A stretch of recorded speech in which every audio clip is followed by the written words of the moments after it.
मंदसौर जिला कांग्रेस द्वारा दलित बेटी के साथ हुए जघन्य घटनाक्रम व किसान विरोधी काले कानून के विरोध में पैदल मार्च निकाला गया।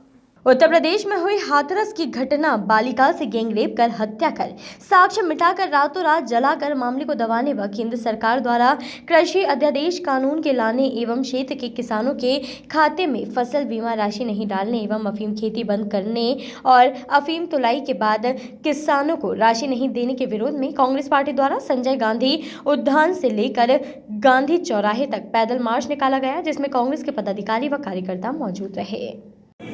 अभी कतई ठीक नहीं है, क्योंकि देश में ऐसे बे औलाद आदमी जो खुद की शादी को छोड़ करके चला गया, और ऐसे राज्य में जो दोनों ही ऐसे ही है, यूपी का जो मुख्यमंत्री है उनकी भी हालत यही है, और उसमें एक बालिका को बलात्कार करके उस बालिका को मार डालना और उसको रात में पुलिस द्वारा जला देना। ऐसा लगता है कि पूरी की पूरी सरकार और अपराधियों में भयंकर रूप से गठजोड़ है, और ऐसी सरकार के खिलाफ आज हमने ज्ञापन दिया है। इसके साथ साथ हमारे क्षेत्र की जो ज्वलंत समस्याएं हैं कि हमारे क्षेत्र में जो बारिश ज़्यादा नहीं हुई उसके कारण कुएं आज भी खाली है, फसलें अन्नदाताओं की खराब हो गई है। ऐसे में हमको मुआवजा मिलना था, मुआवजा 40,500 रुपये प्रति हेक्टर मिलना था, लेकिन वो नहीं मिलते हुए कहीं 20,000, कहीं 25,000, कहीं 18,000 और कहीं 15,000 रुपये उन्होंने डाल दिए। वो भी आज के आंदोलन के दबाव के कारण, और सारे अन्नदाताओं को बर्बाद किया। जब 100% नुकसान है तो जो हमारा जो बीमा है वो भी 100% मिलना चाहिए।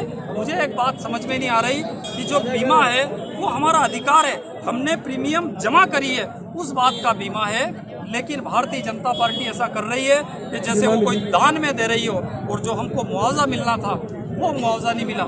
इसके साथ साथ अफीम की जो खेती है वो हमारे क्षेत्र में मालवा मेवाड़ का गौरव है, उससे कई लोगों की आजीविका चलती है।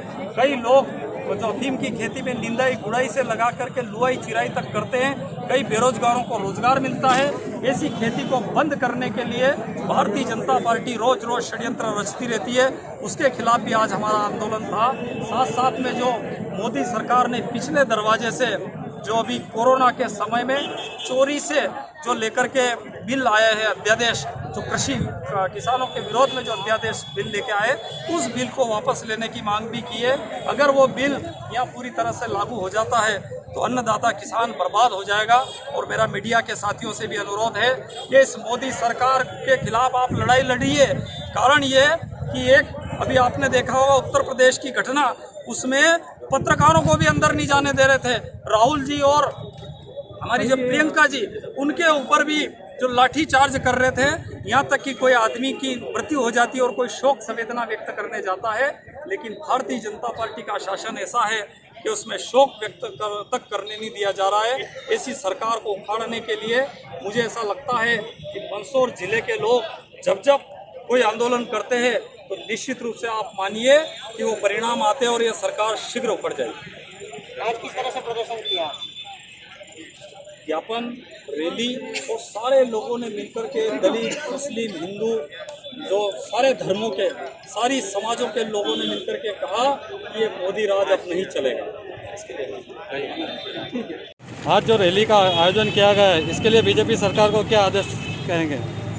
देखिए, इस समय देश में अराजकता का माहौल है और नरेंद्र मोदी नाम का दुकानदार पूरे देश को बेच रहा है। उसको इस बात की चिंता है कि अडानी और अंबानी कैसे अमीर बने, न कि इस बात की कि इस देश का किसान कैसे कमाए, इस देश का छोटा व्यापारी कैसे कमाए और देश की बेटियां कैसे सुरक्षित रहे। बड़ा आश्चर्य होता है इस समय देश के अंदर इस देश का प्रधानमंत्री अमेरिकी राष्ट्रपति की पत्नी के लिए ट्वीट करता है कि वो कोरोना पॉजिटिव है तो जल्दी ठीक हो जाए, जबकि इस देश की बेटी के साथ जो घटनाक्रम हुआ उस पर अपनी रत्ती भर भी नज़र नहीं डाली।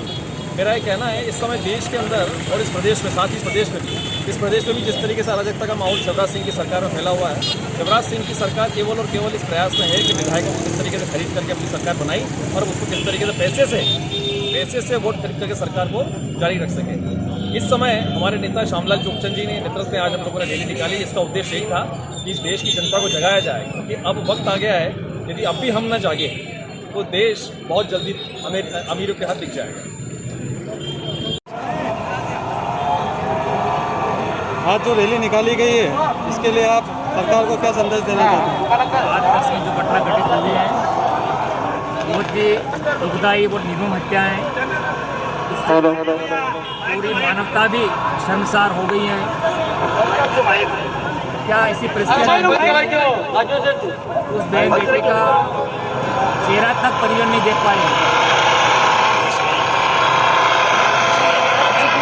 का चेहरा तक परिजन नहीं देख पाए हैं। रात में ही उसका अंतिम संस्कार करके मामले को रफा दफा करने की जो साजिश उत्तर प्रदेश की योगी सरकार ने की है, उसके विरोध में पूरे देश भर में कांग्रेस जन सड़कों पे आए हैं।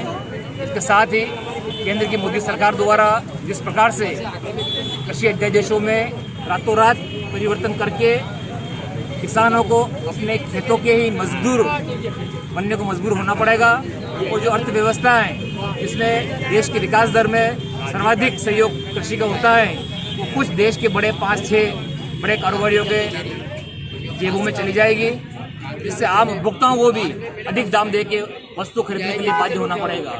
आवश्यक वस्तु अधिनियम 1955 में रातों रात जिस तरह से उसको समाप्त किया गया है, जमाखोरी पे कोई अंकुश नहीं रहेगा।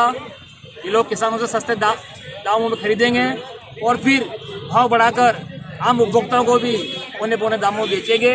इससे हमारा आम उपभोक्ता भी खासा आर्थिक रूप से कमजोर होगा, किसानों की कमर टूट जाएगी। किसान अपने खेतों में ही मजदूर बन के काम करेंगे। और जो मंडियां आज हमारी जो दिख रही हैं, मंडी के माध्यम से जो सरकारें चलती हैं, इनके सरकार को भी पटरी से उतरना पड़ेगा और शहरों की अर्थव्यवस्था पूरी तरह से चरमरा जाएगी। और इसलिए कर रहे हैं, इनकी जो सुपरमार्केट है, अडानी अंबानी वॉलमार्ट डीमार्ट के जो बड़े बड़े जो मॉल हैं, इनमें लोग जाएंगे और हमारे जो गांव गरीब खेड़े के मजदूर लोग हैं या जो व्यापारी हैं या जो छोटे कस्बे हैं, तहसील स्तर के जिला स्तर के, ये सारे के सारे व्यापारी बुरी तरह से बेरोजगार हो जाएंगे, हाथ पे हाथ धरे चुपचाप बैठ जाएंगे। इससे न तो आम उपभोक्ताओं को लाभ है, न किसानों को है, न छोटे कारोबारियों के। हमने नरेंद्र मोदी सरकार से मांग की है कि अध्यादेश को तत्काल निरस्त किया जाए और किसानों को राहत प्रदान की जाए। और एक छोटे से मैसेज पर आप सब लोग खेत में, खलियान में, गांव में जो सोयाबीन काटते काटते दातरी को छोड़ करके आप एक अल्प समय में यहाँ इतनी बड़ी संख्या में उपस्थित हुए, निश्चित रूप से आप सब लोगों का बहुत बहुत आभार। इसके साथ साथ मैं ये सोचता हूँ कि मंदसौर जिला एक ऐसा जिला है जहाँ पर पूरे देश में जब भी कोई अन्याय होता है, अत्याचार होता है, तो निश्चित रूप से मंदसौर जिले के लोग उस लड़ाई को लड़ते हैं। आज हाथरस की जो घटना हमारे बीच में थी, निश्चित रूप से दर्दनाक घटना थी, लेकिन उससे भी दर्दनाक चीज जो हमें देखने को मिली वो इस देश की पुलिस का जो देखने को मिला कि पुलिस ने किस तरीके से अपराधियों को संरक्षण देते हुए। वॉइस ऑफ राइट्स के लिए मंदसौर से शाहरुख शाह की रिपोर्ट।